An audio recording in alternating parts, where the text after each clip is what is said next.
get the movie Showa on video and watch that, and it will give you a chilling treatment of the warrior gone mad. The warrior just completely gone psychotic. Very similar thing you see right now in Israel, where the Nazi shadows come in, which very interesting. A lot of Israeli soldiers are going to their commanders and they're saying, this is not what soldiers are for. Now that's very, in the context of our class, it's a very interesting phenomenon to watch. In this lecture about the warrior archetype and its influence on the psyche within masculine psychology, Dr. Robert Moore focuses on the psychopathology of the sadist and the masochist. He explores how men may project the warrior archetype onto others, leading to behaviors like dependent personalities, narcissistic personalities, and antisocial personalities, exhibiting power-driven and sadistic traits. Join us as Dr. Robert Moore goes deep into the structures of masculine psychology, revealing the positive and negative sides of the warrior within each and every man.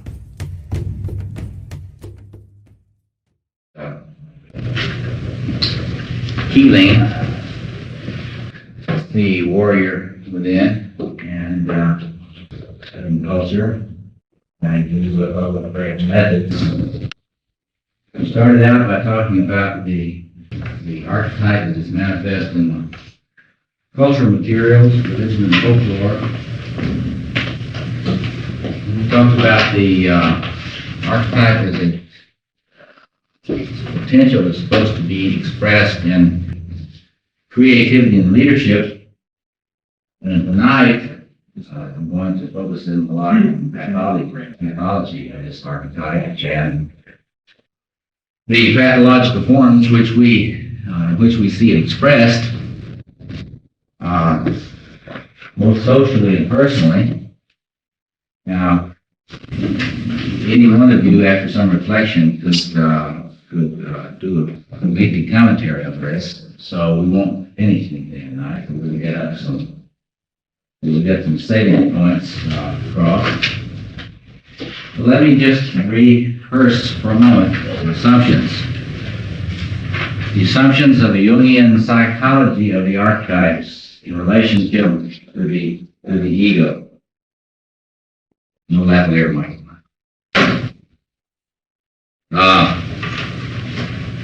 As I've said, it's very important to maintain the continuity of Jungian psychology to keep in mind and keep it clear that archetypes are real.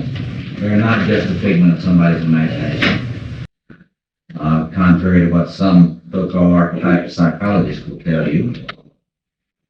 These are deep structures of the human psyche. They operate very much like Noam Chomsky's ideas of deep linguistic structures. They make up a human grammar in the psyche. We are still very primitive in understanding these things. We are not very far advanced. But to be aware of these patterns and configurations as they exist at all is some progress. And to gain more sophisticated understanding about what must be done with archetypes is very important to the human race. We're very primitive still on this, extremely primitive. But in short, the idea is that the first thing you've got to do is to understand that the unconscious mind of the human race is structured, no matter what anybody wants to tell you about that. It is structured. All you have to do is to study history and watch it, look around you a little bit, and you'll see the recurrent patterns. And this shouldn't be surprising to anybody that knows anything about instinctual behavior in animals. Because we are animals. And we are wired in a way that is parallel with some animal wiring. And we come with this hardware, and we're going to be stuck with it. Period. until some idiot who is possessed by the Mavis archetype, which there are many in the major universities and research centers, decides they're going to improve on it, and they're going to breed out of existence this warrior archetype. And there are going to be lots of people coming along very soon that are going to Mr. Rogers in the future of the earth, you know. They're going to fix the human race by getting rid of this archetype, see. But until that happens, we've got it in the hardware. And the question is, what are we going to do with it? Well, how are we going to use it? Is it going to be accessed in any way that maximizes the creativity and potential? Or are we going to be nice and argue that it doesn't exist, that it's only socialization and whatever, and that therefore we won't let kids play with soldiers, and we won't let them have toy guns? And that's going to somehow fix things. The issue, according to a centrist Jungian point of view with regard to psychology of this, is that you must develop a conscious relationship with all of the archetypes, unless you're going to be acting out in a destructive way. In a way that's destructive, I almost wanted to say in active or passive ways, but to be more accurate, it's always active and passive ways. We'll see tonight. You will notice when you think about yourself under the guise of this that you act out in active and passive ways. You may major in one more than the other, but it's usually both.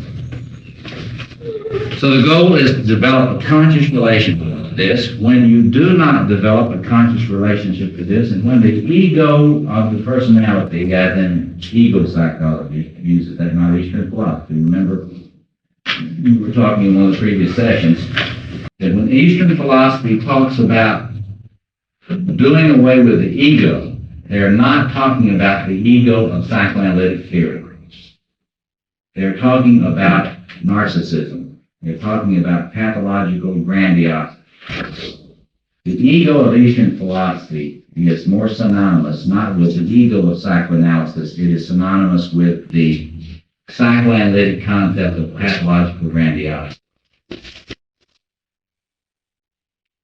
So the goal is to form a conscious relationship with this, embody as much as possible of these archetypal energies in a conscious way, in a way in which you can assume responsibility and, the big word, stewardship of it. Stewardship is a key concept, even though nobody talks about it. And when somebody like the president-elect, in his inaugural uses the word stewardship, all the press can do is to find some way to trivialize that concept by relating it back to his prep school days, as if the only people that would understand or use the concept of stewardship is some preppy instructor. But there is no word that's more important in this context of archetypal psychology. Stewardship of these energies. Okay, now,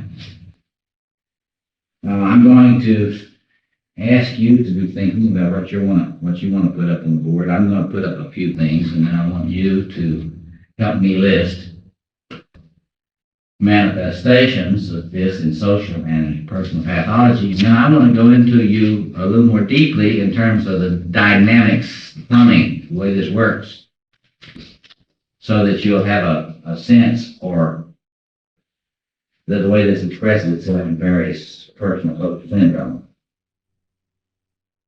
Remember, you can, if the archetypal pattern is, you're pretty unconscious about it, you will do one, both, one or the other or both, identify with it,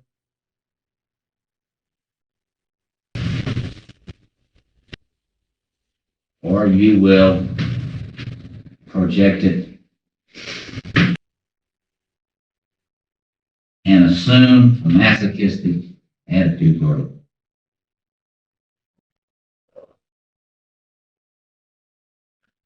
Thereby submitting in a crazy way to the numinosity and divinity that you ought to submit to in a conscious way. Yes, please. One of the big expressions of the pathology of the warrior is masochism. In masochism, you submit to the warrior. Compulsive. Thereby doing something that you ought to choose to do consciously.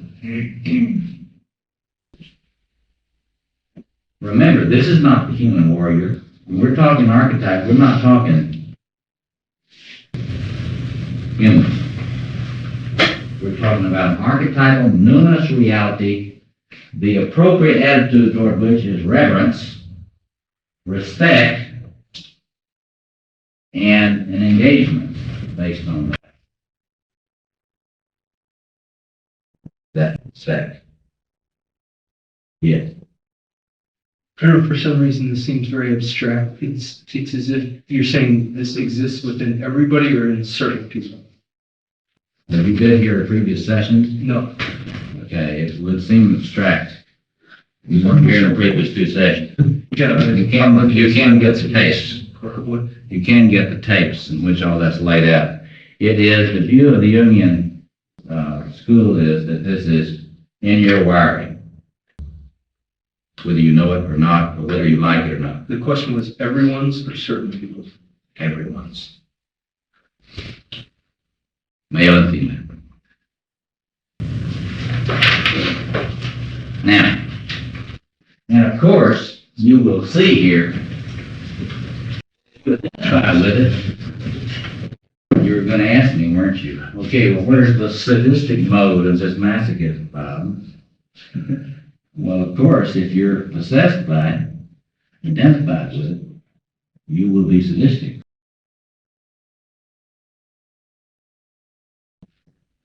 So one of our jobs tonight is to look at sadomasochism as a social and personal phenomenon.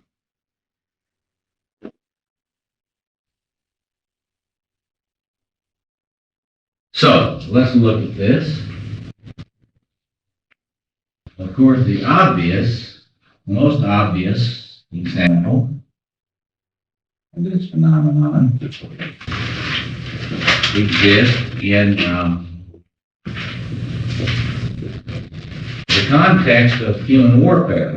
And this is the one peace people so emphasize today.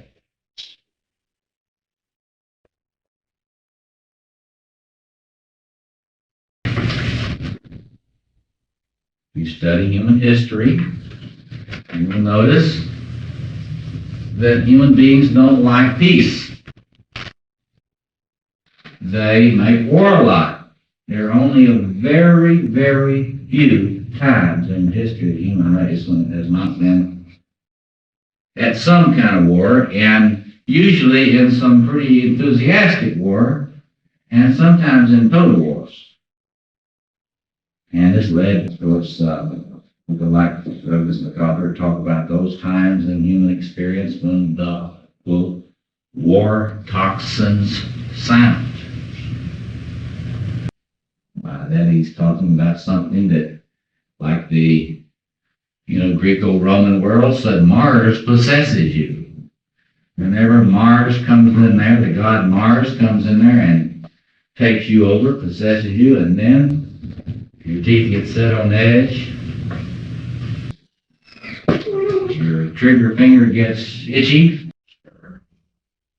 And you want to put on your Wagner, Robert ball head, and flageolets now. Fly to the ball crease. Take the safeties off of the rockets. Get the napalm bombs ready. Let's go kill some gooks. Go kick some ass and kill some gooks. We'll rape them later.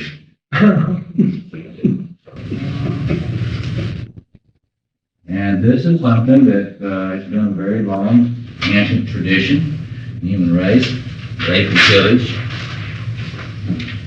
after winning. And it is so ubiquitous in human history that it's amazing how little study it's got. Actually, I mean, you would think, as much money as it has cost and many lives it has cost, that it would get studied a lot more. But it's very interesting. And it's not really, given the size of the phenomenon, has not attracted all that much study.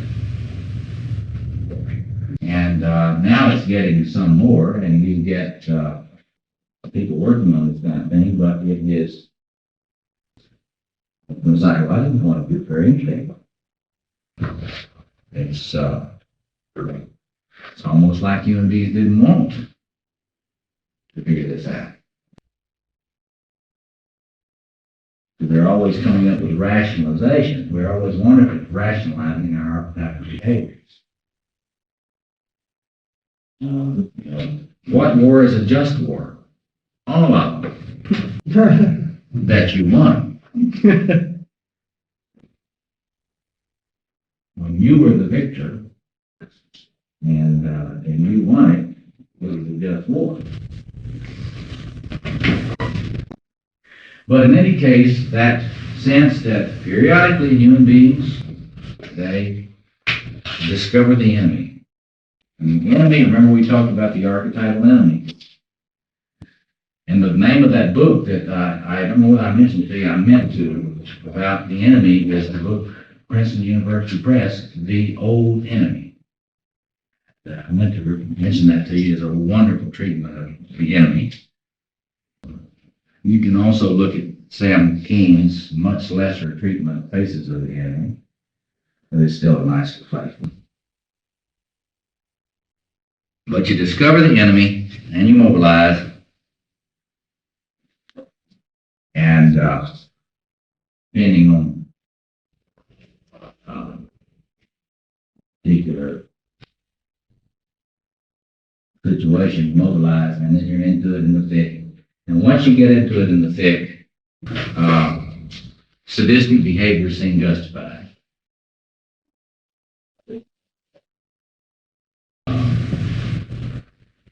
And if you look closely at behaviors, I mean, if you study the history of war, and you study the history of battles and so forth, you will notice that, in war, atrocities are committed by both sides. And Geneva Conventions are not followed. I mean, you talk to GI combat troops from the Second World War who were supposed to be on such Sir Galahad's, and you will notice that it was very common practice in the European theater, not just the Asian theaters, not take prisoners.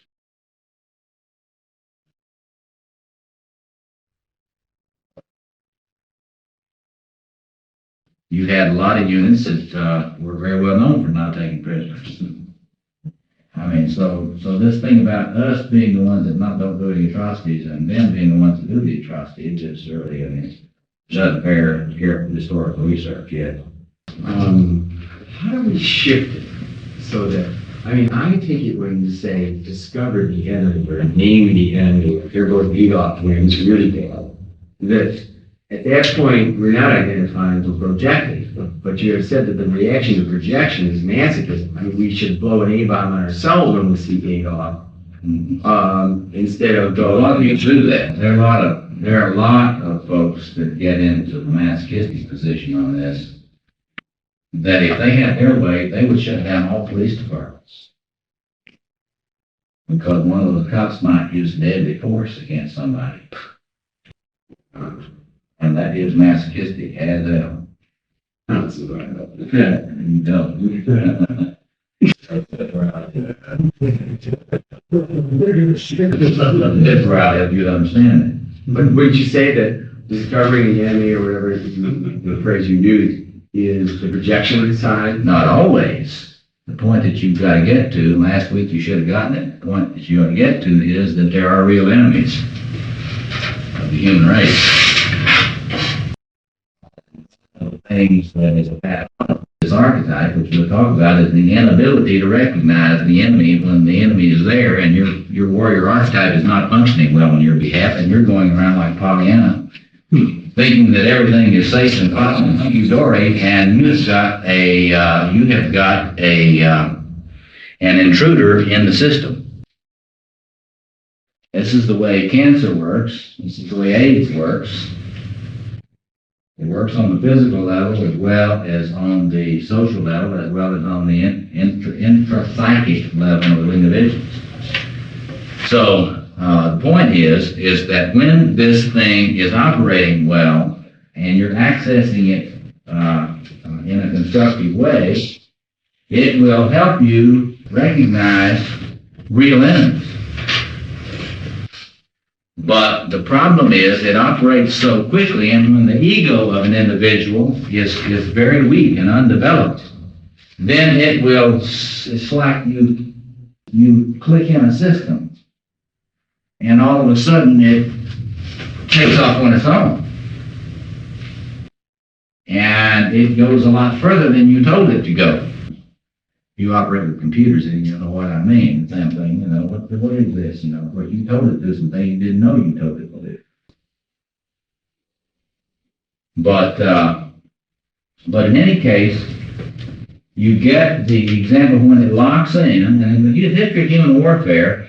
I mean, just study European history. Just study European history. Get all these cousins. You know, there's all these folks that are interrelated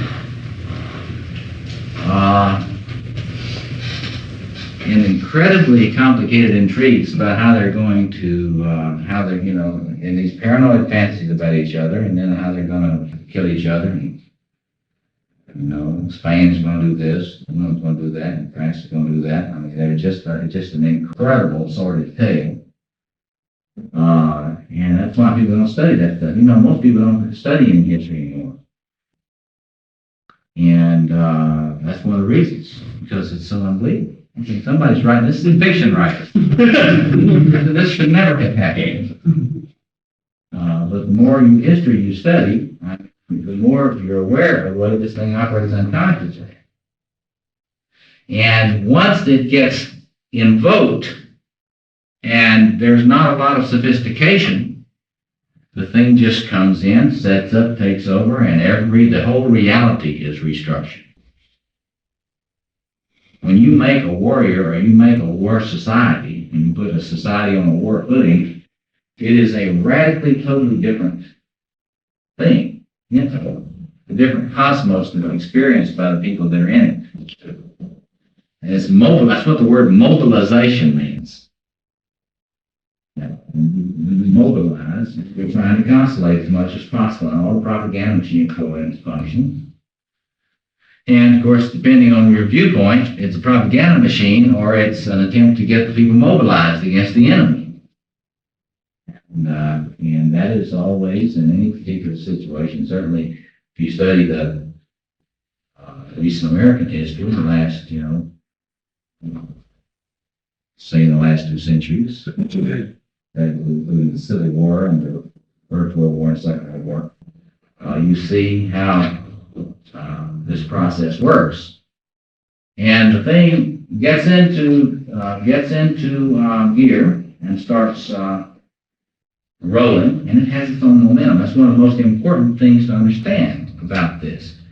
Once it's constellated, it has its own momentum that bears no relationship to anything real. No necessary relationship to anything real. It's like the way in which the Nazis cranked up their sadistic machine to kill all of the Jews. And they got that thing set up, and they put their best minds to work on it, and to find a solution, and set it in process. And like good warriors, they looked at planning and strategy and resourcing and body counts. And, they were the masters of body count. And set this thing. Well, you need to watch Show Up. Get the movie Show Up on video and watch that, and it will give you a chilling treatment of the warrior gone mad. The warrior just completely gone psychotic. Very similar thing you see right now in Israel, where the Nazi shadow is coming out, which very interesting. A lot of Israeli soldiers going to their commanders and they're saying, this is not what soldiers are for. Now that's in the context of our class, it's a very interesting phenomenon to watch. Israeli soldiers, the best in the world. And they're going to their commanders and they're saying, this is not what I was trained about. And what you see lying back in there is what we've been talking about in this course. Those soldiers, a lot of those soldiers are aware of this inner knighthood ideal. Knights don't go around shooting 14-year-olds unless they absolutely have to protect life and limb. But it's the same thing. And what we don't understand is this thing is in the psyche of the Nazi. It's in the psyche of the Israeli. That's got to get clear. To those for whom this is not clear, they're sleepwalking.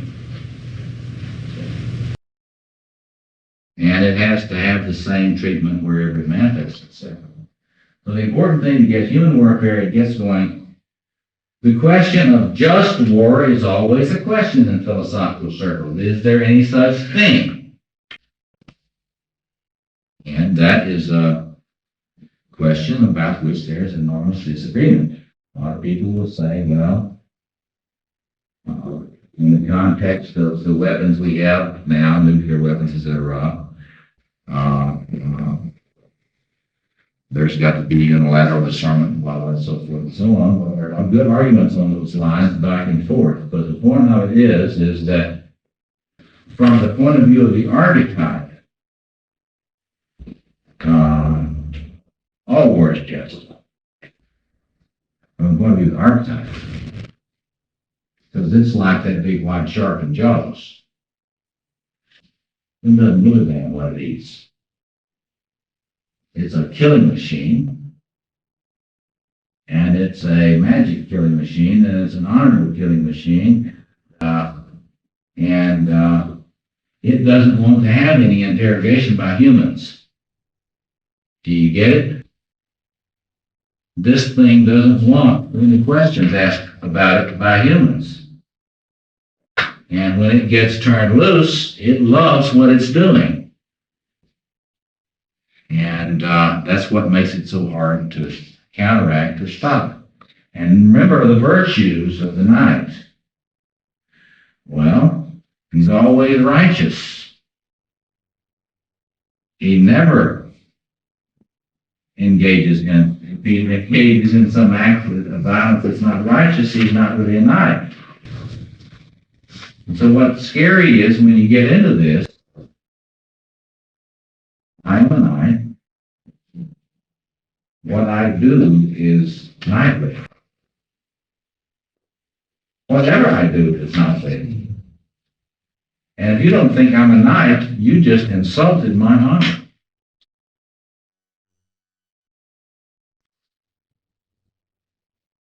It's the grand old Southern. Southerners. South. I may hate your guts, but I will be polite to you. And I will never show it until you dishonor me. then I will kill you. But I will kill you politely. Pickup truck. I'll kill you politely. Because if you act in some other way that doesn't understand the code of honor, this is the traditional order. The code of honor is that if you are dishonorable, you've already self-destructed and everybody dies, so I don't even have to kill you then. But it's that assumption that, and you can look at how the archetypal inflation operates. I am a gentleman. Knight. Read knight. What I do is knightly. If you raise a question about it, you are sullying my honor. Honor is a knightly word.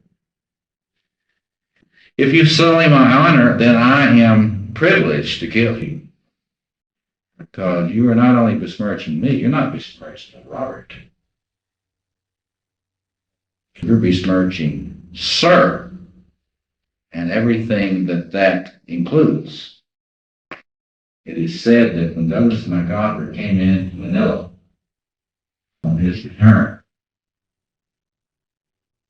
he was incredibly upset about all of the atrocities that the Japanese soldiers had committed on civilians before they were defeated. He was so incredibly insulted about the way in which this had besmirched the reputation of soldiers. You get it? Think about that. And one of the reasons why he wanted so badly to see their commandant of that garrison hanged is because of that. He wanted to kill him, not because he had killed so many of his soldiers, that his troops had killed so many of his soldiers. That's fine. That's what you're for. Your soldiers kill my soldiers, and whoever has the best wins. But when you start using this power on civilians, you have dishonored me. And not only that, you have dishonored your colleagues. That's worse. You see that? And so the danger here, as you can see in the social field, and you can think about all the applications of this, all these folks running around in their night, in their Don Quixote suits, because they are by definition righteous. See, when you're in the archetype, you are by definition righteous. And you do not have to think about anything. And you sure do not want to give any of your opponents the benefit of thinking about what they're saying to you. That's just propaganda. Could you distinguish, I have this idea of toxic honor that you've been describing, but that there's also a healthy honor. And what's the difference, or how do they? Well, don't you see the narcissistic pathology in that form? That is, to my mind, in my inflation, I think you're insulting all men when you insult me. Well, you didn't mean to insult all men, you just meant to insult me. See?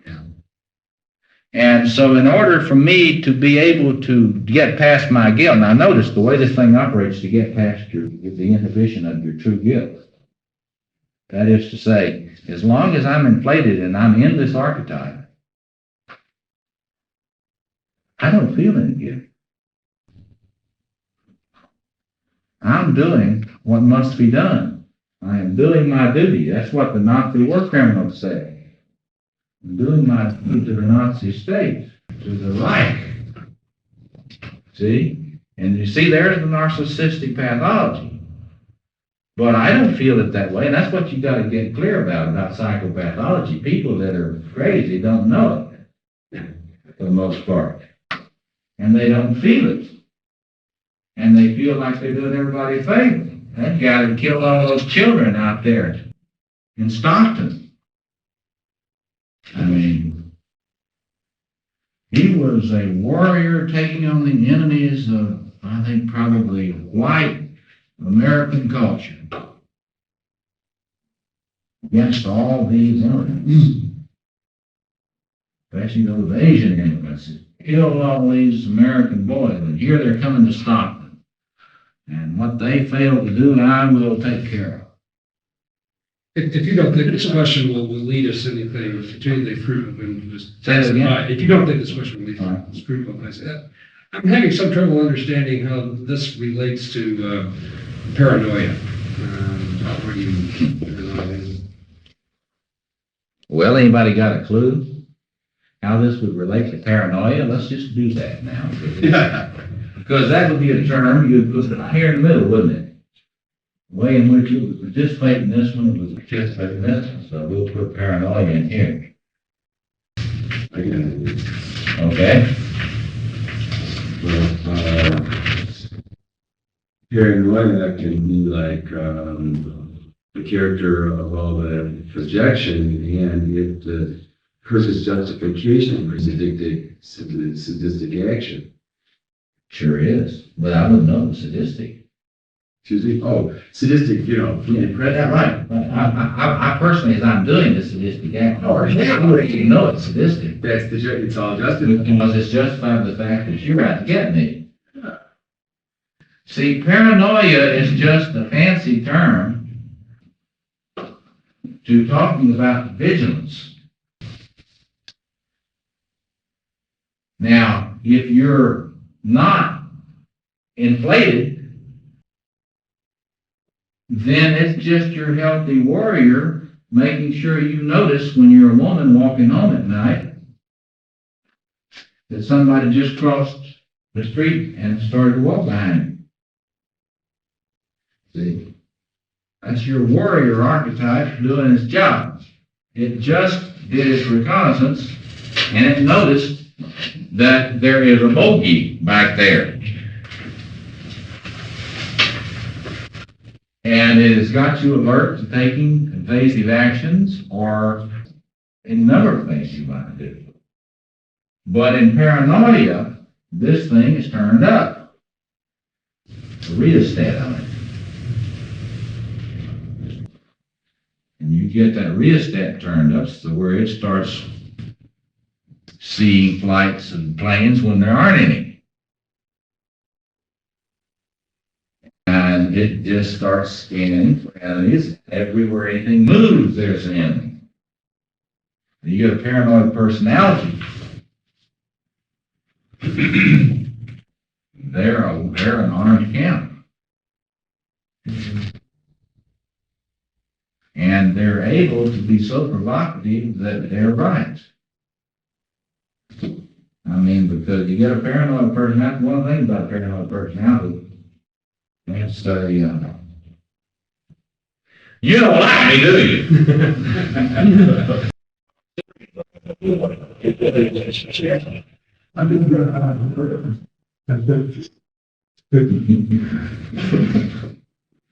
And after a little bit of that, this is when the therapist refers.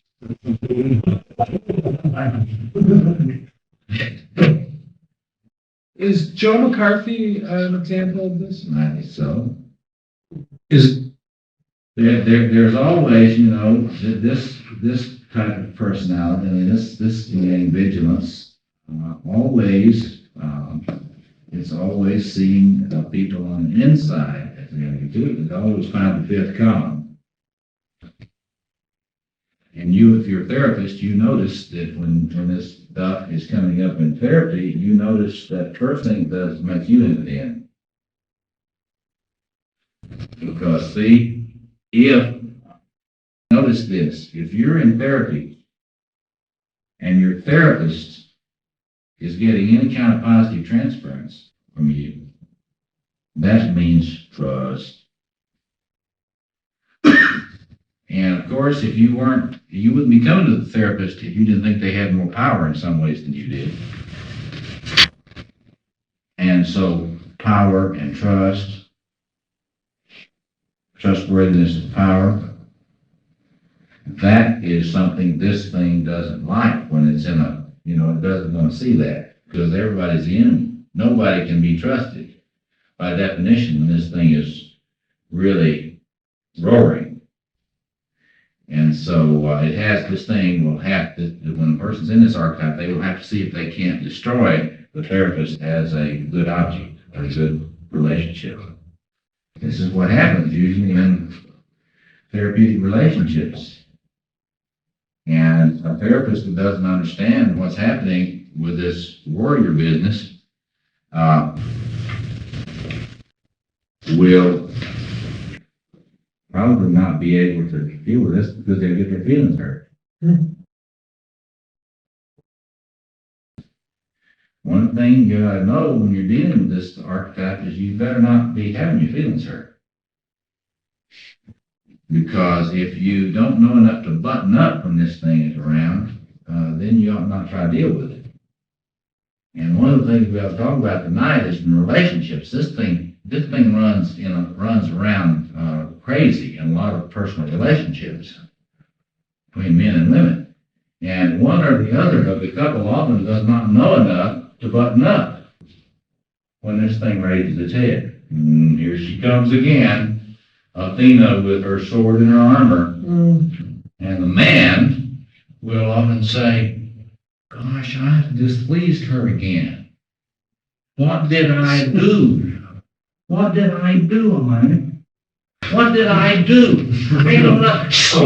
No, he doesn't do that. He takes the sword from her and plunges it in himself. Well, that's the one variation. You can also the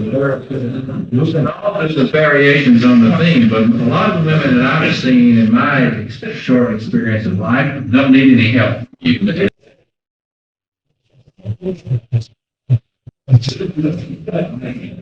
Be a helpful son. I mean, a lot of men are very helpful sons, but the thing that men need to understand, and if they understood, and if I had a chance to teach some work with some battered men, the first thing I would do with a bunch of battering men. Battering men, as I would tell them, son, you need to learn to button up. When you see somebody walking in that door with a sword in their hand, you don't just come in like this, because notice what's happening. This is what's happening. It's always an arrangement. Hurt me again, honey. So hurt me again so that I'll have an excuse to leave you. Because I never trusted you in the first place. So when you get into these relationship dynamics, contrary to what a lot of people will tell you, you need to teach people to be less vulnerable in relationships. All this stuff about being more vulnerable, that's the biggest crock that was ever perpetrated on the public in the name of therapy. If somebody comes at you like this, the appropriate response is to button up. You don't have to shoot them. That's what we treat. Okay, so this paranoia thing, remember, this all comes up out of a piece. It all rises at once.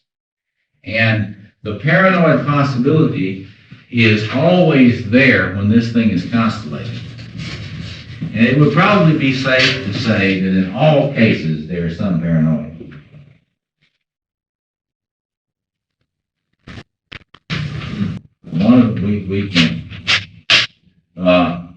A lot of the time it is involved in an overvaluation of the potential power of the enemy. We do that a lot. I'm appreciative of realistic defense estimates and so forth, but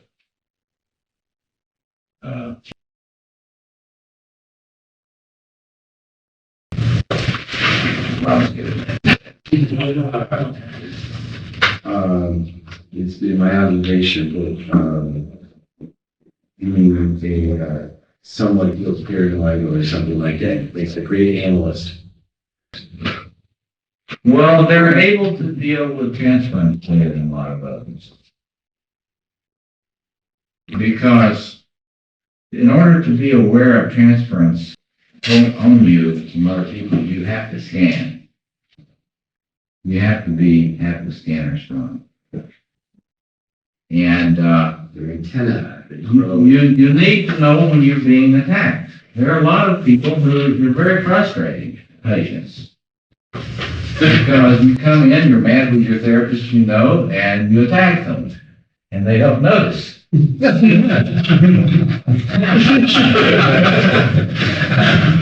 does that make you feel? When you attack the therapist and the therapist doesn't notice it.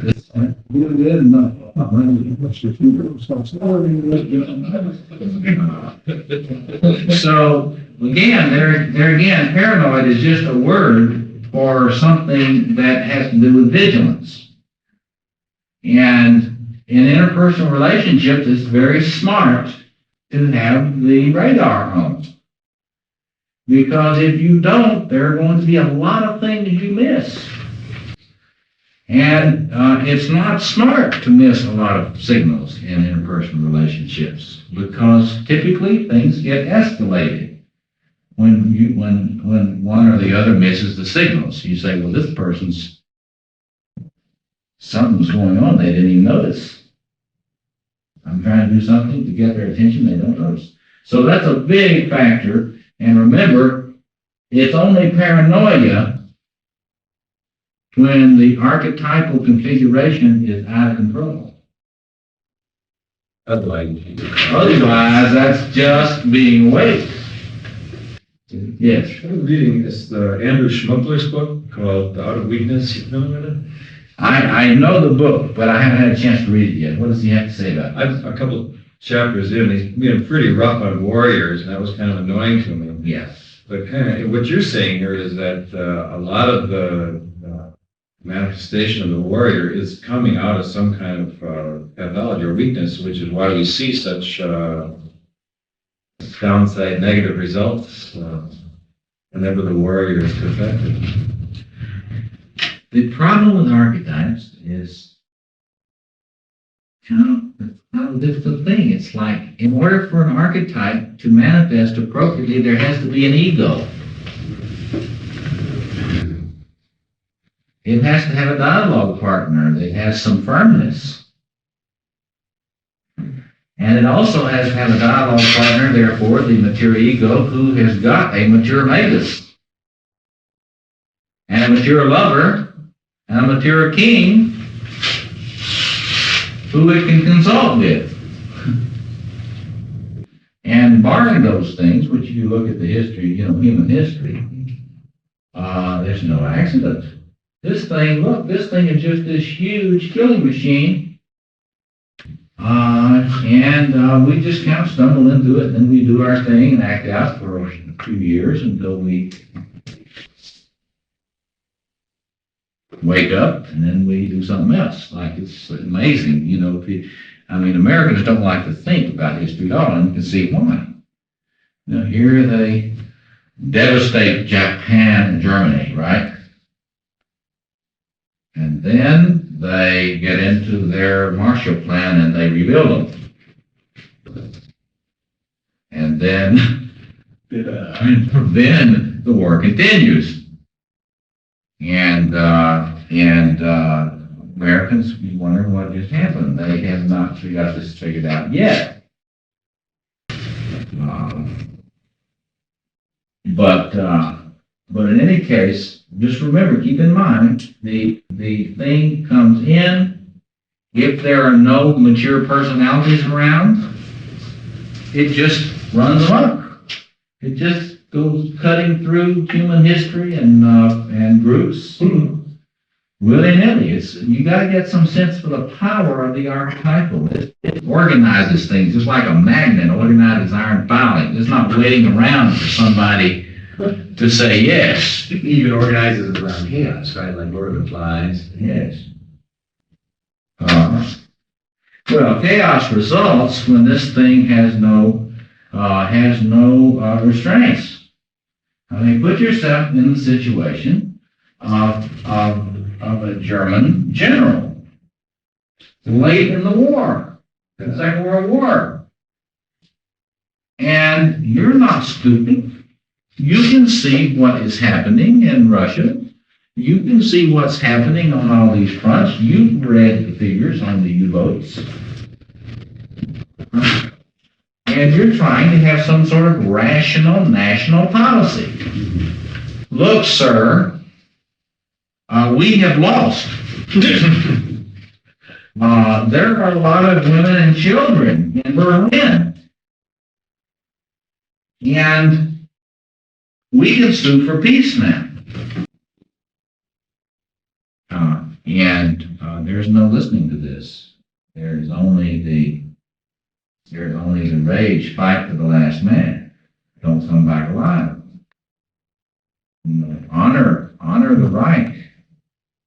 You know, that my good idea. Honor the right to last. That's the go down with your shit. So does the same warlike tendency then flip from sadism to masochism? Let's all go die. Let's all fight to the last man. Well, in general, I mean, this thing about fighting to the last man is not so much a masochistic thing as it is a matter of this honor that goes with this archetype. Duty, honor, country. Remember? Duty, honor, country. And that gets us into the problem, which social pathology meant, the problem about the way in which this archetype, by virtue of the necessary enemy, must divide human beings. As long as it's unconscious, as long as human beings have not achieved psychological reflection, it must divide them. Because it starts out with tribe, and then you get to nation, or class warfare, and we get to class warfare, probably get to that later. But the actualities of it is you never get beyond the psychology of tribalism. Even nationalism is just a psychology of tribalism. Racism is a form of this. Anti-Semitism is a form of it. And as long as you can get an enemy that you can use in order to feel the energy of the archetype. Get it? Think about this. So the point is, you're human, you need to feel the energy of this archetype. How am I going to feel the energy of this archetype? Well, I've got to have an enemy. If I don't have it, I don't feel this, and therefore I do not have all those good feelings that go with it. Yes? Joseph Campbell, for example, has said that at this time we need to move away from tribalism, nationalism, and go towards a universal, that is to say, global mythology, which personally I have great difficulty with. But what then would have to happen in terms of the enemy archetype? Would we have to say we are anti-Martian or something like that? That'd be one way to go. That's what sci-fi does. An enemy. If you notice the way sci-fi operates, it operates that way. And that is an attempt to struggle with that, to put the enemy in outer space. Yeah. I do it just the opposite. I put the enemy in inner space. Because in terms of my psychology that I work on a lot now, in terms of the archetypal shadow, I put the enemy inside. But I put it in all humans. And it is not, since it's an archetypal shadow in my own work, it is not human. And so it has some of the virtues of a space virus or Andromeda strain or the thing. But I think that's the solution personally. I think humans have to understand that there is an inner enemy and that he or it or she or they would like to have it all love. And I'll talk about that more in the course. I teach 4 sessions next course. But that's the way I look at that. Because unless you do that, it has to be projected. And once it has to be projected, there must be a human enemy.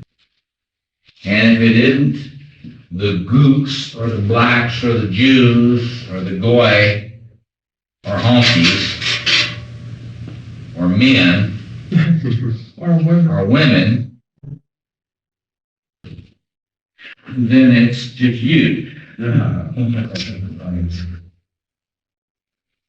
I don't understand exactly where the masochism comes in. No, I can see all this playing itself out. All right. The masochism comes in The turning inward. when you become nice. Under what circumstances do they come to nice? Well, I don't know what circumstances you may have said. Let's say you're nice. Why would one become nice? Well, because mom told you to be nice. Or dad told you to be nice. Or church told you to be nice. But how is this, Or you grew up a brethren. right, how is this a reflection of that warrior archetype? Well, how is this reflecting warrior archetype? Well, you grew up in a pacifist family. Therefore, you project it. You don't have it in you, right? Suppress. No, but I'm Project it over someone else. Don't just learn to suppress it, it can't be suppressed. it's not in me. Oh, okay. In the warrior. God said, the warrior's not in me. God said, turn the other cheek. And I'm for the witness here, and my people turn the other cheek. And there is not a killer wish. I am a Quaker. I am a friend. Don't you believe me? See? And this is the way it's been done historically. You become either a nonviolent person who's not going to perpetrate any violence, or you become a compulsively weak person. And you totally declare bankruptcy. You are not responsible for any of the acting out that any of these sadistic bastards do. You are not responsible for what the criminals do. You're not responsible for what the rapists do. You're not responsible for what the persons with the power in doing the atrocities or the torture do. You're not responsible for any of that because you are being good. It's a very classic tactic. Yes. In that context, then if we look at Martin Luther King, who certainly was talking about nonviolence, but Yes. everything And Gandhi, but everything that King did was a certain type of warfare. Mhm. Oh, he was a general. And he probably admitted that.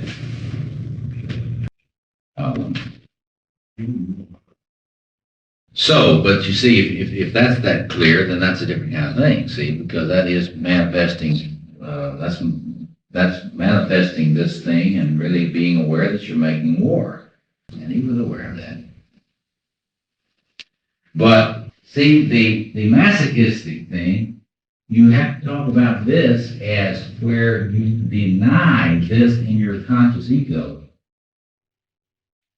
But since it is a part of you, in a sense, a self-object fusion tie, you can't get rid of it, this is a part of you, then you will not lose it. It's just like, for example, those of us that are very wounded in our childhood like to work with wounded children. Done child analyst, child psychologist. And the same thing, we're always searching, there's always the me search and the research.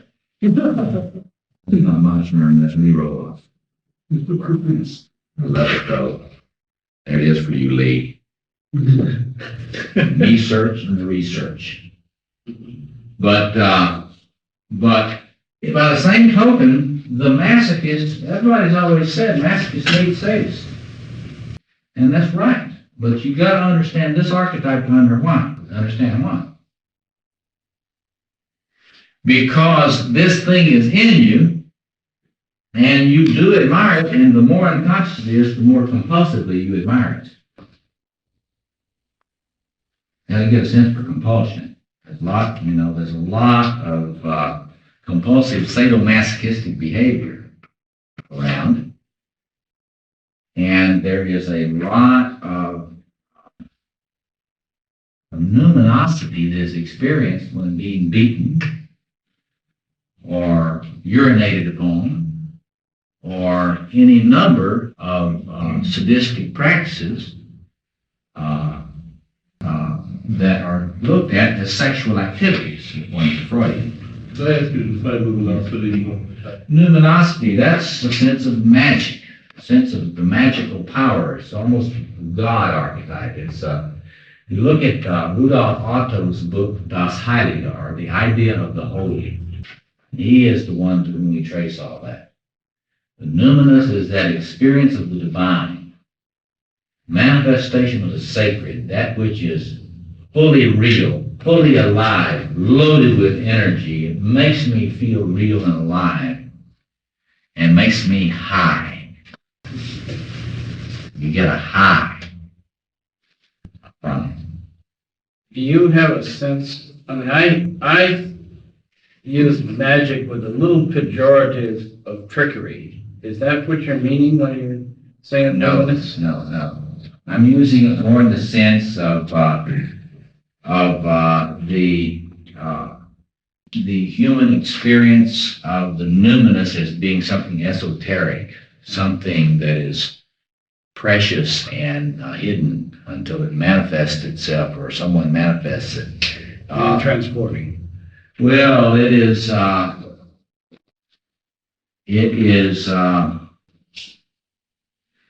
well, it's like you feel about the person that you're in love with when you're first really in love with them. It's that some enchant to thee.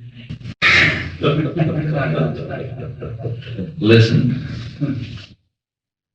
But it's more of a compulsive thing. I mean, when you really get a sense for the numinous, and you got to work on that because you'll never have a sense for archetypes unless you have a sense for this, they are all enticing and attractive. It is, it's the attraction of cocaine. It is the way you feel when you're really blasted on cocaine. Everything is crisp and sharp and bright. And it's that sense of, it's what we traditionally in psychology call manic. A manic phase. Why do you feel when you're in a manic phase? Loaded with energy, power. So that's what you got to remember about these things. And when it comes on and there's no ego structure there, it comes in and everything becomes alive, and the little toy soldiers march. The bands play. And there's lots of beautiful uniforms and beautiful women and men, and they're all out parading, and there's lots of sex. You go, and you drink a lot of good whiskey. Everybody's parties as they go off to Gallipoli. Everybody's alive, and the thing about, you study the war is about why men love war. And men love war. He's got to get a sense of all these veterans of foreign wars posts. All these old guys that get together with their hats on. But it was the most alive they ever were. And a lot of this post-traumatic stress syndrome that we talk a lot about Vietnam people, we like to moralize about this, but part of what it is that they were alive then and they're not now.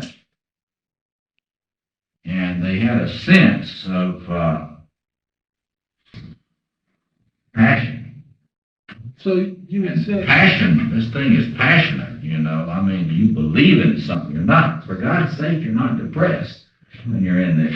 So the woman that does the man follows the one with the warrior archetype, as is the man who accepts it.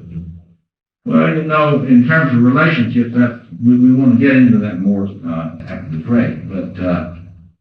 But you take a bored, depressed couple.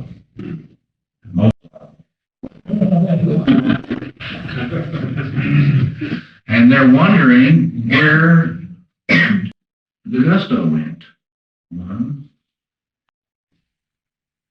Well, none of the archetypes are really getting honored in this. And so, in that situation, you can bet archetypes are going to manifest. Won't be long either. And you can think about how different ones manifest in that. But if you want to feel alive, have you ever noticed how much couples fight in order to feel alive and that something's happening in the relationships? And then they make love a lot of times after they fight. Because they broke through the shell. They broke through the ordinariness that settles in. All that sedimentation, I call it. You know, everything just settles out. When this form of numinosity or that powerful energy comes in, it will organize everything about it. There will be an enemy, and whoever's in the neighborhood will be the enemy. Just like when that little drug thing comes into the world, whoever's in the neighborhood is mother, no duck. Well, when this thing comes in, whoever's in the neighborhood is enemy. You're it. And I'm going to be able to feel my duty, honor, country here. You know, my righteous indignation toward you, O bringer of chaos. You know, yeah. When you're talking a little bit earlier about the veterans of foreign wars, saying how alive they felt when they were engaged in warfare. I was thinking about people who do, say, climbing, you know, mountain climbing. And then I was thinking, well, the difference between the two is in both situations there's a great deal of danger involved, or there could be. And there's a need for a certain amount of the magus, you know, knowing how to manipulate the carabiners or your rifle or whatever. But is the difference one of A, the enemy, and B, not being under orders when you're climbing the mountain? I mean, how significant is being under orders to these kinds of Well, sports, in my view, sports for the most part are sort of a primitive sublimation of this. And when you get a primitive sublimation, you don't get the best parts with it. You get a certain kind of acting out. But there is no moral dimension to it to mount anything except in terms of, say, the mountain climber's sense of triumphing over his own lethargy or fear. A lot of times over their own fear and that sort of thing. But there is clearly an enemy. And it's usually my fear, my competitor. Isn't that closer, though, to the kinds of things that what I'm trying to do is, I'm trying to say, humans love war, okay? I know I've been fascinated with it all my life, and I'm a Quaker, okay? But, you know, you can think of some reason for that, I'm sure. But,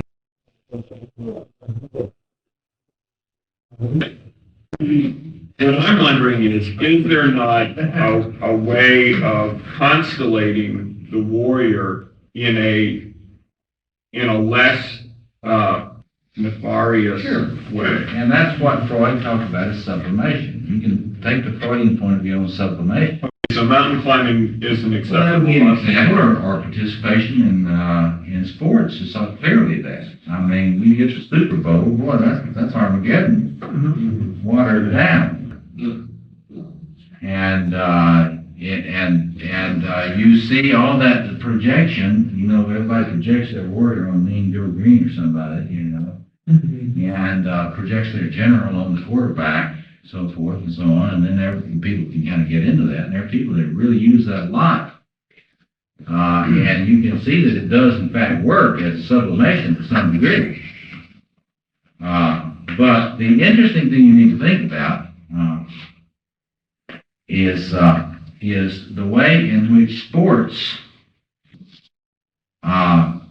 in many ways, really loses a lot of the positive things in the archetype. You see, they are forms of sublimations, but you would get the idea. Look at all the passion that goes into this pro sport. I'm a part spectator. And you get the idea that there isn't really any serious struggle to be engaged. That the most serious struggle is that between the Bears and some other teams. And there are a lot of places in the city here that you can run into severe trouble if you suggest that that's not a very important thing. But what you got to get a sense for is the way in which any sense of the true knight goes. And the closest thing you get to it is a pro ball player or some such thing. And that's sad. Or, it's sad when the best thing the men to think of as a model of the masculine knight is a pro football player. That's tragic. But it tends to be the case. It is, like you said, it's a sublimation. Let's stop for about 5 minutes, stretch our legs and take a break, and then we'll come back and join some of the manifestations of this in personal psychology. We've touched on some of them. Let me go through a few DSM-3R categories, and that's the Diagnostic and Statistical Manual that you are familiar with, used to diagnose various forms of pathology. And of course, the one that comes to mind in terms of being out of touch with this thing is the dependent personality disorder.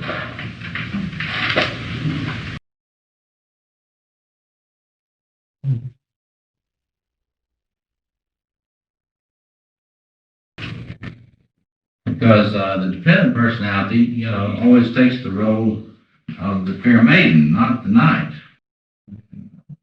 Right? And the claim is, of course, there is no warrior in me. In fact, the way the dependent personality, you get this victim thing operating a lot, In dependent personality, it's like almost like they're accident looking for a place to happen. It's like they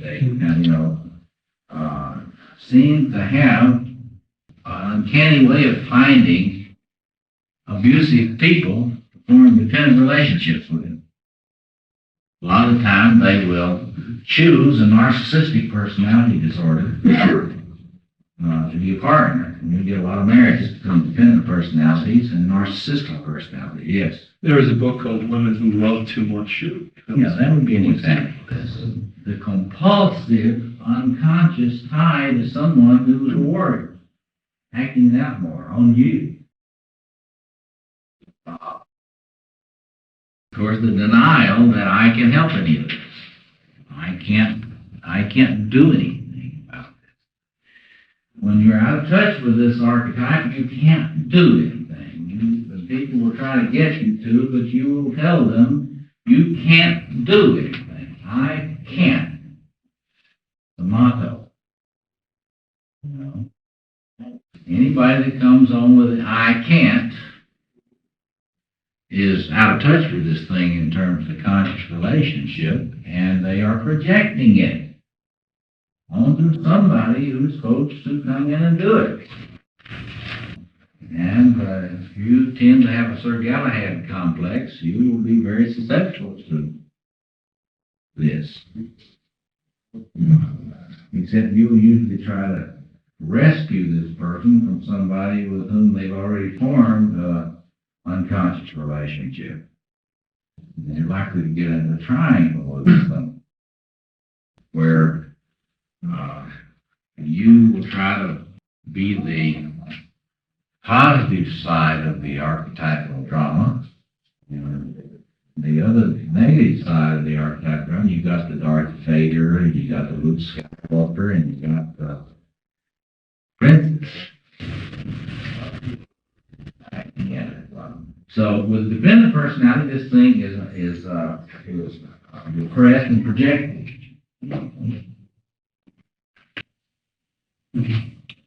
With a compulsive personality, the person is identifying with it in a certain form.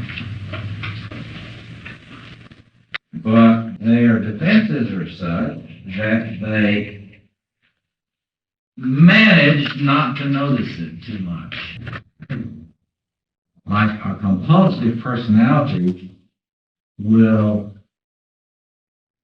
have what is known as, or usually have a sort of a horizontal split in personality, that is a repression barrier. And the compulsive personality will not be consciously aware a lot of the time of their violent fantasy, their homicidal fantasy. And whenever they get close to being aware of their homicidal fantasies and wishes, they will get into ritually obsessive behaviors. That's compulsive hand-washing phenomenon, hitting all the blood off your hands. What a deed you wish you could do. Milan used to say, Theodore Milan, one of these great students of psychopathology, used to say that the compulsive personality is a combination of a passive dependent personality up here and an active independent personality, or read that sociopath down here in the unconscious. So when you get a nice compulsive personality, their conscious mind would not hurt why, but they're working very hard to contain the killer within.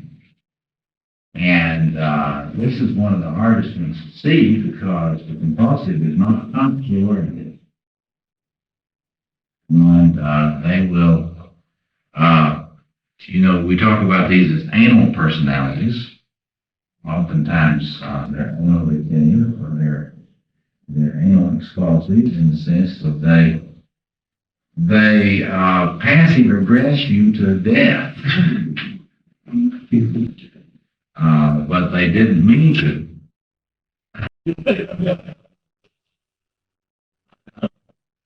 Forgot. And of course, then you say to this person, well, you haven't been dreaming much. Maybe you need a little bit more of your dreams occasionally, since you're compulsive. The dream will help us a lot if we can get past your considerable defenses. And so for the next 20 weeks, they bring you 42 dreams. Like that. Let's see how accurate you are with that. Let's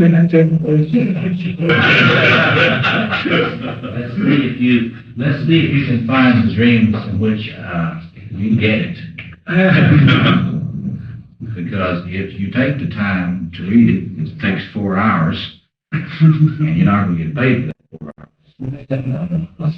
Don't pay time to read them. Now think about it. If you're the therapist and you had it, ream of the dream, If you don't take the time to heal, you're going to miss the ones in which the therapist gets killed.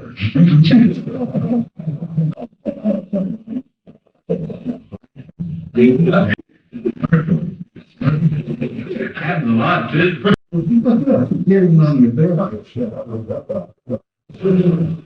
Without ever having to admit it. I'm just being compliant. You know, the compulsive is very compliant, but the warrior is always sticking to you. This is a dagger personality. You know, we talk about the dagger personality as opposed to the sword personality. Well, this is a dagger personality. You get it in the back when you're not looking.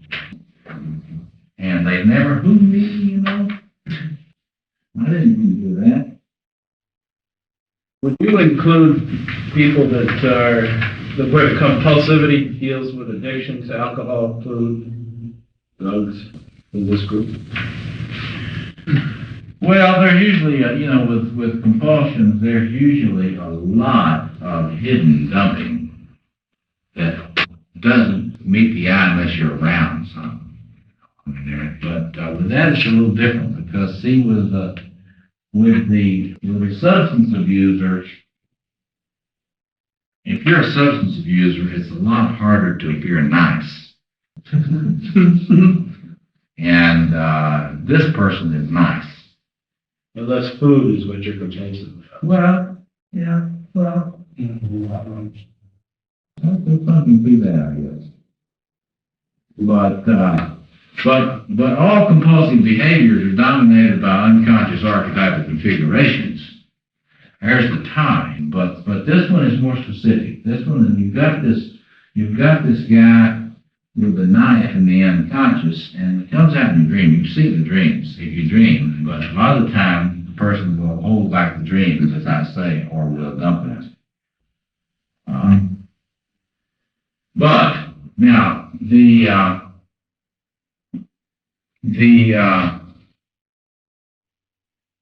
narcissistic personality disorder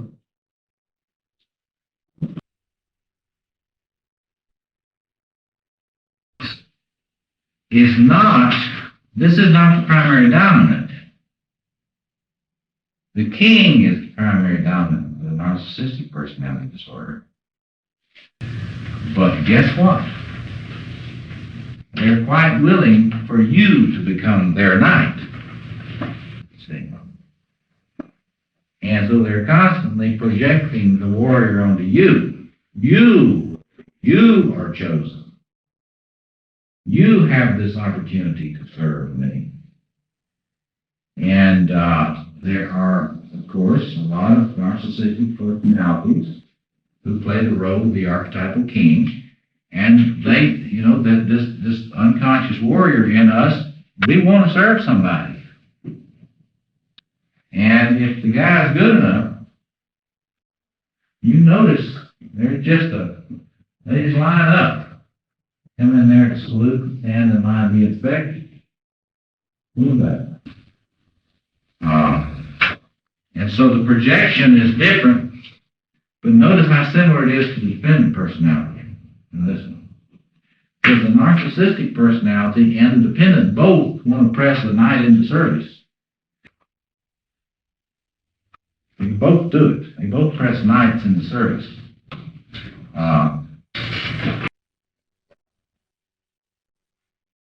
Both the narcissists, they will often have a lot of knights around that sort of plays their field in. And as long as it works like this, they are very dutiful and they serve. And if that, you know, if it's set up right, that can just go on for a long time. Would this be like a guru? Very common guru pattern. A guru can get into that ninth position and have a lot of people just the society of Jesus in terms of their loyalty to the Pope. Pope plays the archetypal king in the society of Jesus and functions as the knights. And of course, course, depending on, here again, here's your leader, you know, then you're at the mercy of this outer king. Problem with these outer kings is they tend to have a lot of limitations that you don't notice for a long time. There are a lot of trials, you know, of former cult members, by former cult members who've now come back and they're going to sue the guru because he wasn't the true king, they discovered. And they served as loyal knights for 7 years. And he wasn't the true king. See? And so in effect, you're going to sue the guru for an archetype, for their archetypal transference.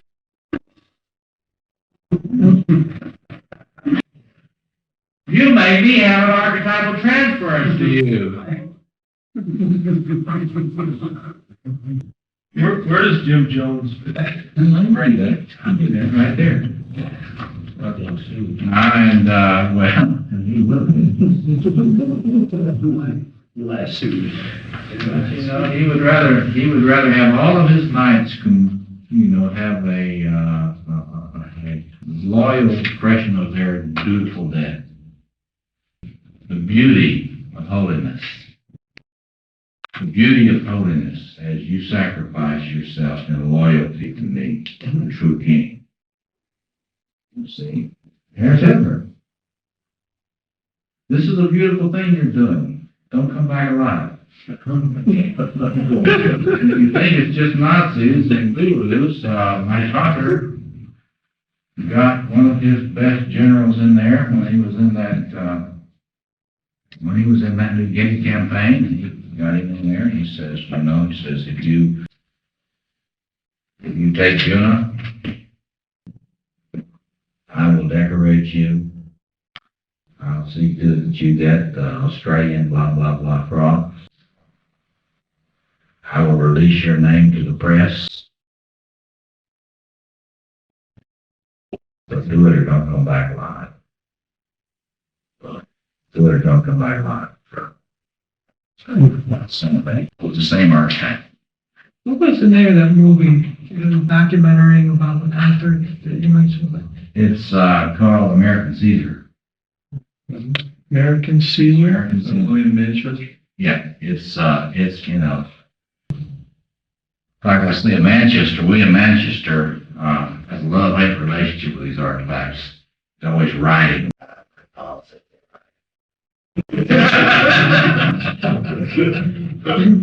Churchill, Churchill. He just gets off on talking about their narcissism, and then he disparages them enough that you can see glow. The writing is really quite good. It glows. Is the narcissistic disorder in the Hitler, and is the narcissistic disorder in Arthur and in the Guru? Yeah. But then that's a perversion of the king. That's right. But then how does that fit in under the pathological expressions of the warrior archetype? Well, because you see, the narcissistic personality disorder needs knights. And it is not an expression of this except insofar as a true narcissist doesn't do a lot of work. How is it out? They press you into their service. Yeah, that's a king again. Of course it is. Of course it is. But I'm putting it here because you need to see where these things relate to the archetype. All of the different pathologies relate to the archetype, but they don't. This is not a warrior going on, it's a king going on. Well, it fits in the warrior relationship because the people that he's pushing into that role. Well, the point of it is that if you're a narcissistic personality disorder, you have developed your own warrior in it. Because if you're a narcissistic personality disorder, you're not loyal to anything. Except yourself. Can't you see that? The pathology of the warrior warrior. It's just that the warrior is not dominant in your ego.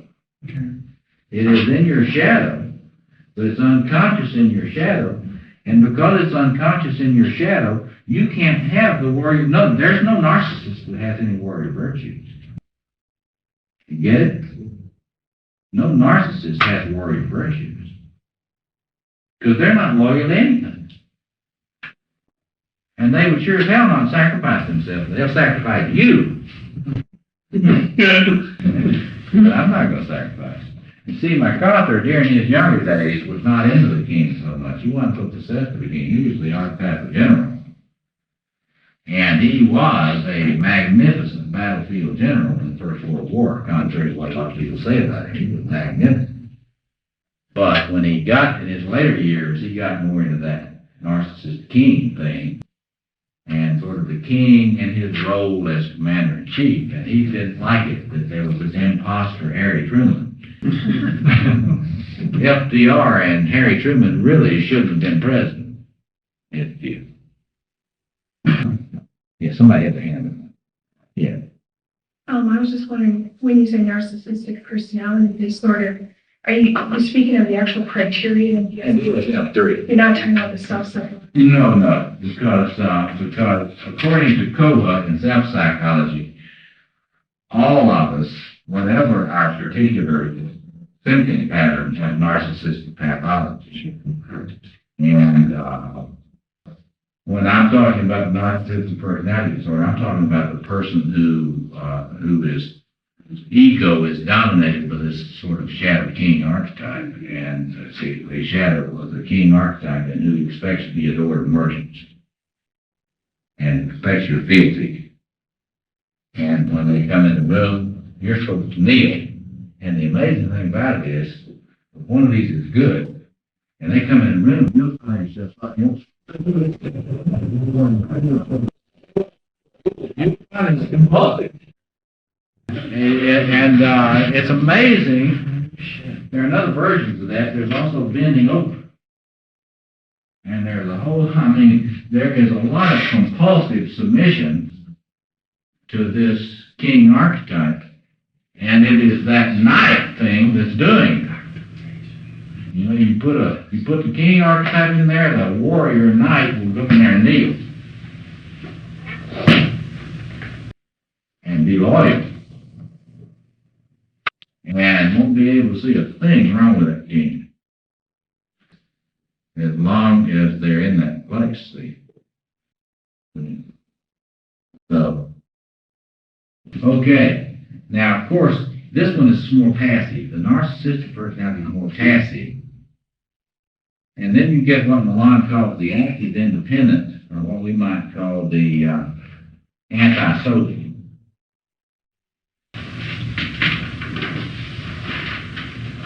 Psychopath or sociopath is better, I think they call it antisocial.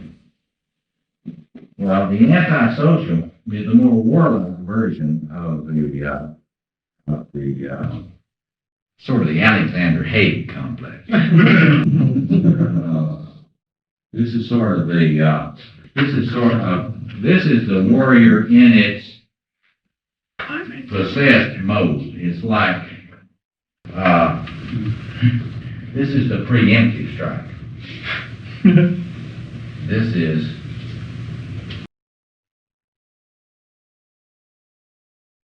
I'm going to do it to you.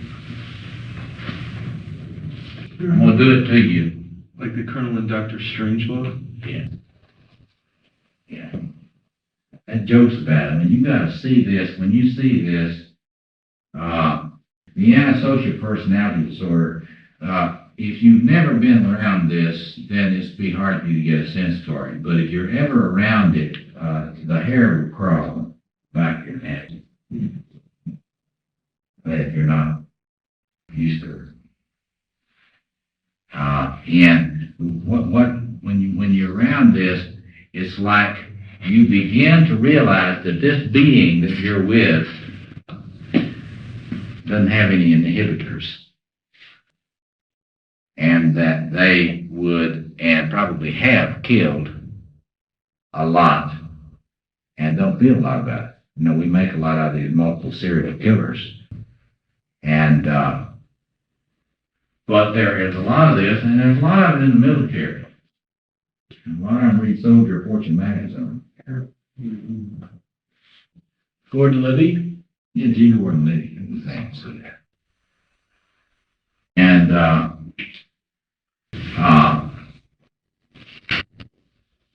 but this is the person who has got the king of the mountain narcissism. You see, they are also got a lot of this night energy, but there isn't anybody else for them to be loyal to. See, when you got the narcissist, the nasty narcissist, you've got, they're going to be these come around and volunteer every night, but when you this dude, it is the king of the mountain in his war mode. And he's not bothering with being the king on the throne. He's the one in the war chariot. Or he's the one that's out there carrying the fight on. And you don't see too much of this, but this is a very popular in business, certainly. Successful entrepreneurs. Where's the CIA? Be a lot there. What that is, it depends on, it's the operative that has no morals whatsoever. The operative that has no ethics, no morals, and understands that the interesting thing about this one, it's totally cynical. Totally cynical. Nothing is sacred.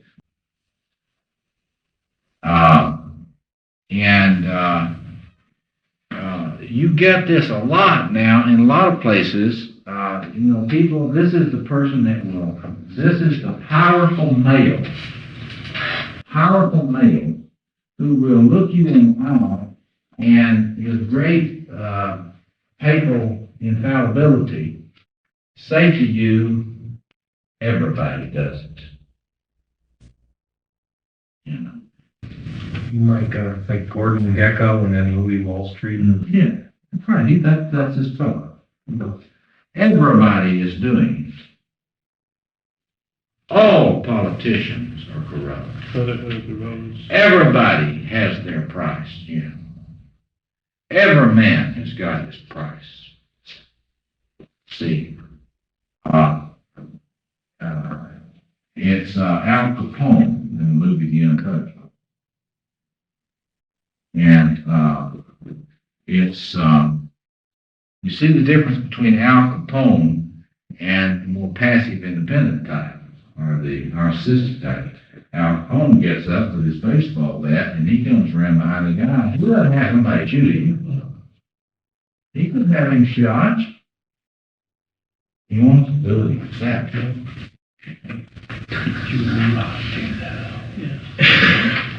And he wants to see that blood spurt all over the table. And he wants to watch all his little macho knights tremble before the big daddy. And, but this one, the thing about the mark out is, and this is pure, this is real pure. If you want to see this archetype in its purest form, totally unadulterated with anything like human ego, this is what you get. It's sort of the model of the stormtrooper death's head SS colonel. Yes. That is the norm. You are to be still. And any kind of compassion or pity is weakness. That's its motto. Any moment of humanity is weakness. These people big into codes of behavior?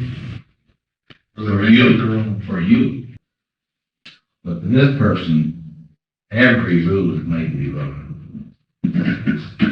See how it's not really a warrior. The human said the word.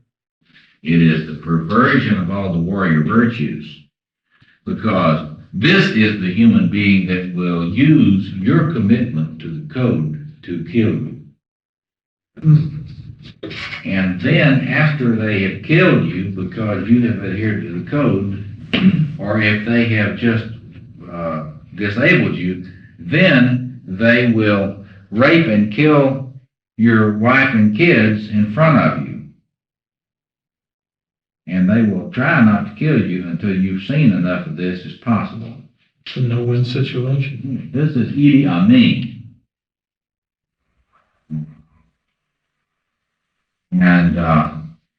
And people that have not had the guts to look at this phenomenon in human history have a difficult time believing. But there's so much evidence about it. I mean, there's so much historical documentary evidence about this and the way it manifests all over the place that it's pretty much uncontroversial. But this is not your night torturer, your torturer that's torturing you for the good of the Nicaraguan government or the good of the whatever government or the good of the Contras. That's not this. This one is the one that power is everything. And fun. There's a real erotic quality to the sadism. This is sadism at large. And it's that you can really see it in the sort of love of death. This thing really loves death. You're dead. And but now again, let me say, that is the one to look at when you want to see this archetype without benefit of any kind of modulation. And that's scary. Where would Al Pacino fit in the Godfather side? Oh God, it's been so long since I've seen those. I don't know. See, and that stuff, you get these codes of honor, these sort of feudal codes of honor, and there are a lot of these mafia groups that operate under a kind of code, a knightly code. And to the extent that there is any kind of knightly code that's operating, this is more like a typical human ability to define the in-group against the out-group and have knightly code of honor in the in-group, and anything goes with the out-group because they are pseudo-species. You follow that? This archetype is behind pseudo-speciation, and Eric Erikson talked about it. The making the other into less than human. And it's just a matter of how wide you extend your circle. The in-group is human, and we have a code for that, but the out-group is less than human, and we don't have to treat them with the same respect. Yes, thank you.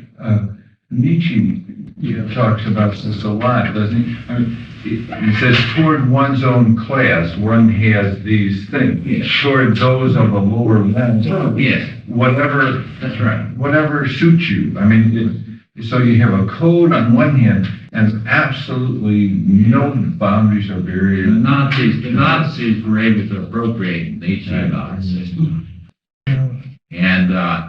And you get that Nazi ZZSS ethics here. Among Nazis, you do have this kind of pride and esprit. Yes, right. I think that you're right in saying they perverted that, because he was very cynical about saying anything about justification of building up arms either for defense or offense, because it implied the other person was untrustworthy, at the very least. Well, the thing that Nietzsche is a wonderful psychologist in many ways. You ought to read him. He's one of the forerunners of that psychology. And that is to say, he saw through all of the facades of niceness of Christian civilization. And he saw the warrior operating behind in the niceness. And Nietzsche was one of the ones that would say, the Christians, quote unquote, he said, what they're doing is trying to get you to lay down your sword. And then, of course, once they get you to lay down your sword, then they will roll right over you. And what they're doing, you know, he defended Jews in an uncharacteristic, or at least other people would say that he was an anti-Semite, but that wasn't true. That he was defending Jews as they survived Christianity for 2,000 years. He saw the little way in which popular Christianity sort of made assertiveness into something that had to be in the shadow. He really understood that. And then he saw this, the fact that in the Jewish faith, you don't have the same ambivalence toward the warrior archetype. And there's lots to say about that. We could go on and on, but let me say a few more words here about you could take all of the particular syndromes, and you could look at the way in which they relate to this, and the way in which they would use a projection onto a warrior. And we can talk about that a little more next time. But you want to look carefully at the way this operates in relationships, particularly in forms of passive aggression. You know, the DSM-3 passive-aggressive personality is really a misnomer. Because the passive-aggressive personality, as it's described in the Diagnostic and Statistical Manual, is really more aggressive than passive-aggressive. It's Milan, when he wrote about this in his basic text on psychopathology, he called it the negativistic personality.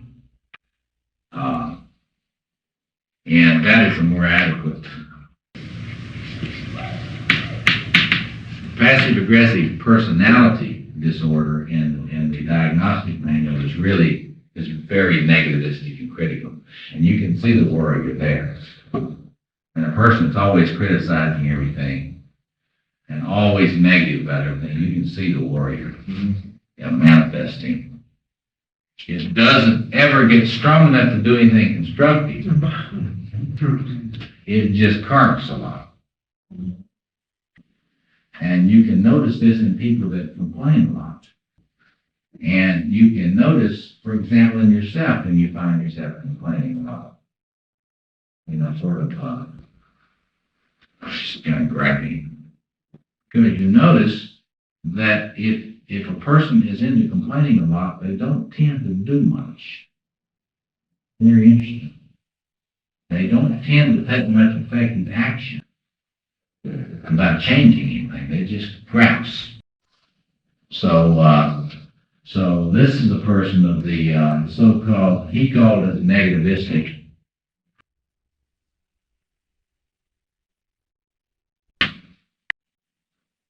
And that's sort of got enough warrior energy turned up just to get irritable.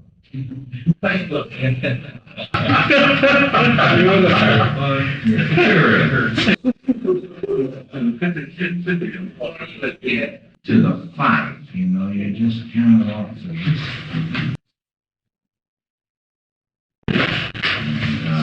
and if somebody comes in and says, okay, then you don't know what you've done. You didn't really mean for it to get to that. But always look in any form. Let's talk about passive aggression rather than passive aggressive, so-called passive aggressive personality. In passive aggression, which you see more, as we said earlier, in convulsive or retained kind of style. In passive aggression, you see the sort of self depotentiation of the person and the way the person has to smuggle the aggression in. This happens a lot in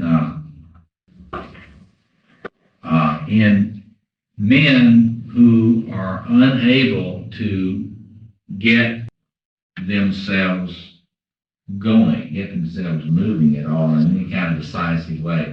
You will notice, I mean, once you start having eyes to see, the way in which the warrior energy is kind of just going underground, dissipating, you see it clearly in passive-aggressive behaviors. Just name them. Well, procrastination.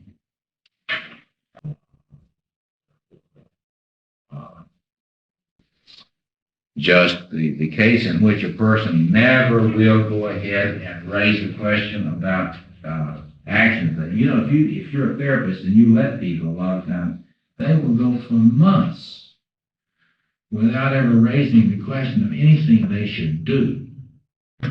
It was very interesting. You can, if the therapist is interested enough in dreams, then you can delay any action forever. And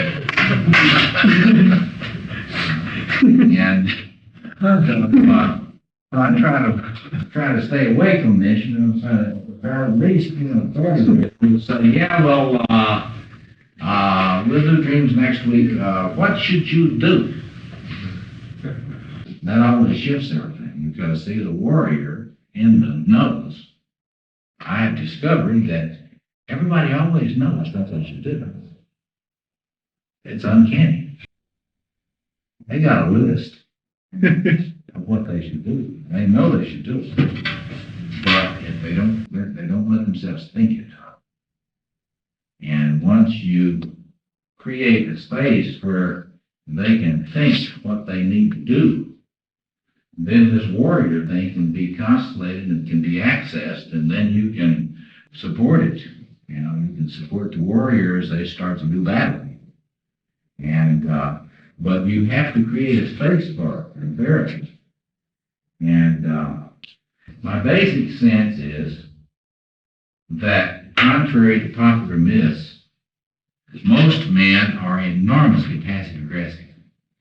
Enormously passive-aggressive. That the biggest problem is not at all masculine aggression whatsoever. The biggest problem is masculine passive aggression. You show me a passive-aggressive male, I'll show you an angry man. It's called grief. Grief. Now that's an interesting comment. Why? Well, it's just really being down. That's right. He's depressed by definition. Show me a passive-aggressive man, I'll show you a depressed man. And it probably is a form of grief. And what is he grieving for? Probably all these warrior potentials that he knows are in him. See? He knows that there's more to life than this. And he knows he ought to be living it with some passion. But he is completely at a loss to even connect with this thing. But you get he's angry, he's seething in it, he is likely very irritable. Could there be a sense that he might be grieving his own death and this kind of suffering? Well, in a sense, he is not living. That's like the claims suggesting. But Could be angry that he's given his power away. You know, and misprision. usually he blames it on woman. That's almost true. Sure. Men, if it weren't for you know, if it weren't for women, men would have to invent it. Because I never talked to a man whose calls weren't calls by a woman. In his mind. Unless he was gay. No, some of those guys can even blame it on a woman. And Yeah, and a lot of the time they just love attacking women. But basically, the thing, the wrap on this is that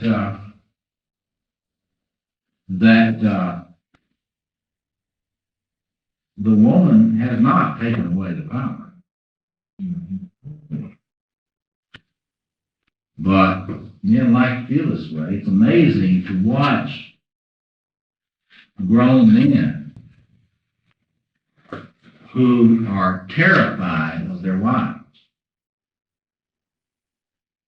And most men who are having an extramarital affair are terrified of their wife. I think that I have never seen a single extramarital affair in which the man wasn't afraid of his wife.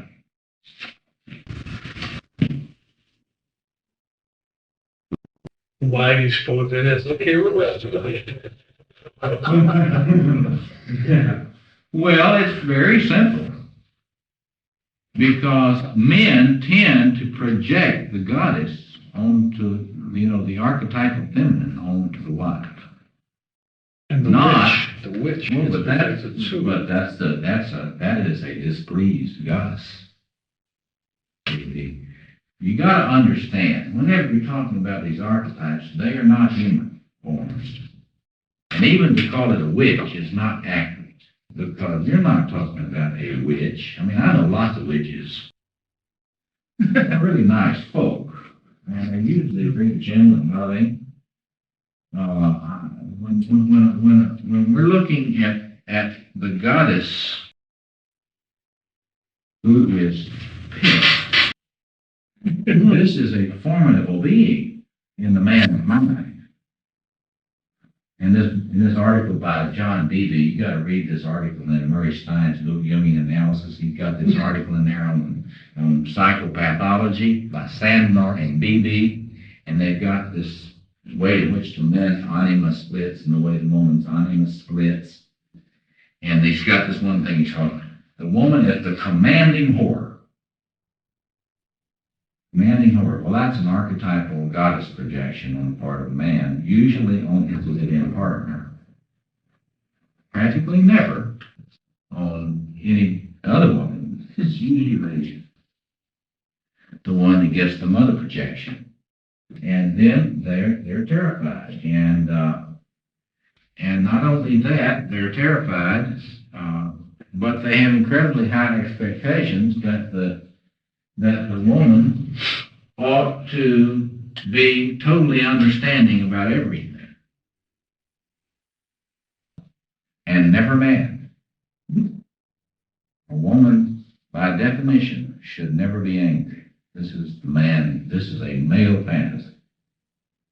And if a woman is angry, she is by definition bad. She is also by definition strong and dangerous, and more dangerous than me, unless I pull out all of my artillery.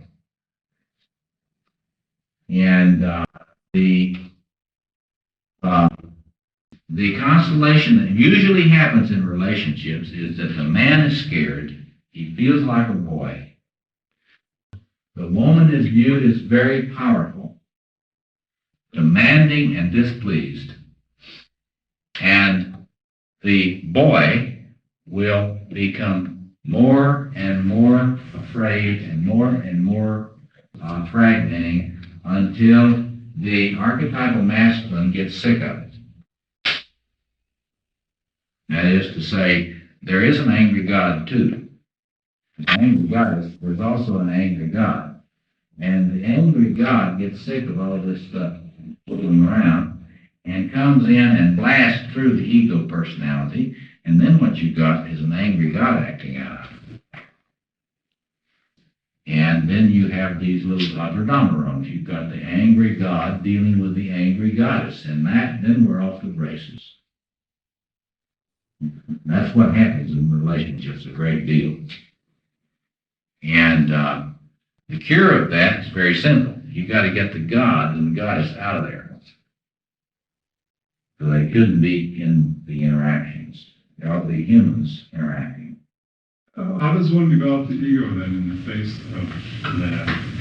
You know, if you have to engage if you're engaging the warrior archetype, then it seems like you could run failure as the only way that the ego develops. Ideally. Well, we're going to focus a lot on developing an ego and developing the right relationship with this archetype next week. But that doesn't help it. I guarantee you, that kind of interaction, that doesn't help anything.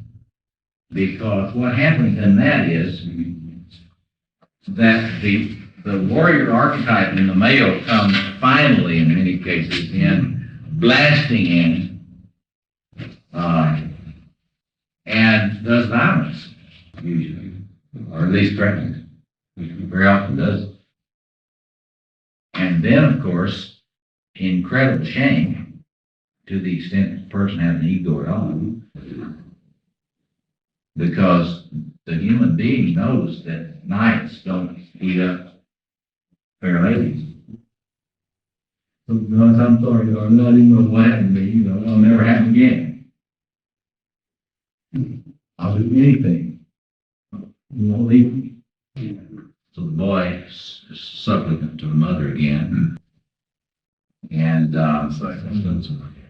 this will go on a while until the god gets pissed with this and gets sick of this boy and says, "Get up." And then we're off to the races again. And so what you got to do, I mean, in terms of the relationship thing, there's got to be a tremendous amount of awareness in both about this warrior archetype business and how it will possess them both. And it does. The female warrior and the male warrior go after it. And a relationship, as you know from probably you have had many experiences with this, a relationship will sustain just so much of this warrior business.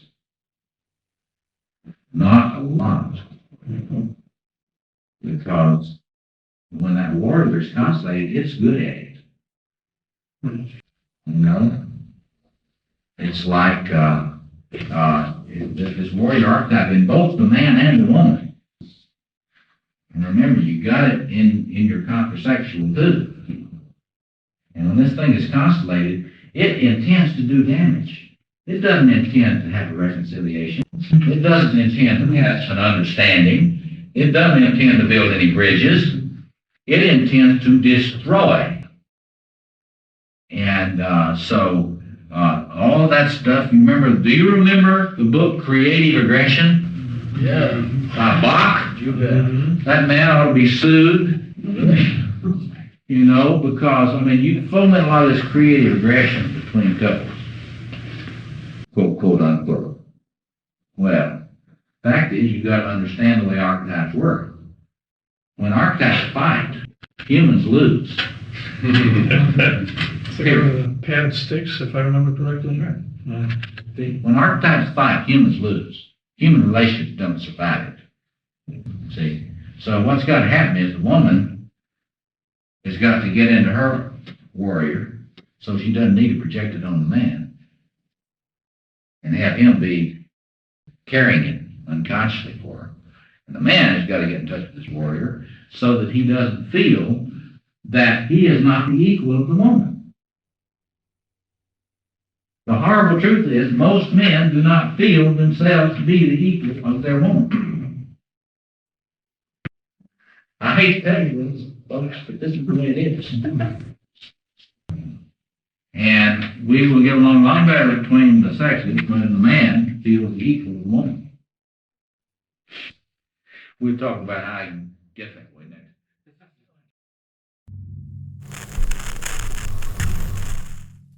Are you interested in discovering if you truly embody the essence of the warrior in his fullness, or if you are influenced by its more shadowy aspects? Why not take the Masculine Archetypes test? It's absolutely free and can guide you on a path of self-exploration. By gaining a deeper understanding of your masculine energies, you'll uncover your strengths and identify areas where you can grow. Don't miss out on this opportunity to embark on a journey of self-discovery. Take the Masculine Test today at www.masculinetest.com.